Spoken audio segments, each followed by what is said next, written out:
একটু খেয়াল করে দেখেন। হ্যালো। স্যার, আমাদের অফিস থেকে প্রায় 2 লক্ষ টাকার মাল চুরি হয়ে গেছে। আলহামদুলিল্লাহ, আল্লাহ তোমার দরবারে লাখ লাখ শুকরিয়া। স্যার কোনো সমস্যা হয়েছে নাকি? অফিস থেকে 2 লাখ টাকার মাল চুরি হয়ে গেছে। কোথায় যাবো স্যার? অফিস চলো, মিটিং আছে। হ্যালো, কখন? আচ্ছা ঠিক আছে। আলহামদুলিল্লাহ, আল্লাহ তোমার অশেষ মেহেরবানি। রাফি, গাড়ি ঘোরাও, মেডিকেল চলো। স্যার অফিস যাওয়ার কথা আছে, কি হয়েছে স্যার? মেয়েটা বিছানা পর খেলছিল, পড়ে যে হাতে ব্যথা পেয়েছে। আচ্ছা ঠিক আছে।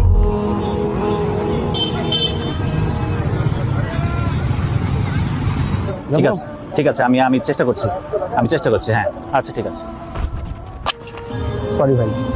ঠিক আছে, সমস্যা নেই। স্যার ফোনের ডিসপ্লে তো একবার ফেটে গেছে। আলহামদুলিল্লাহ, আল্লাহ তোমার লাখ কোটি শুকরিয়া। স্যার আপনি আজব মানুষ স্যার।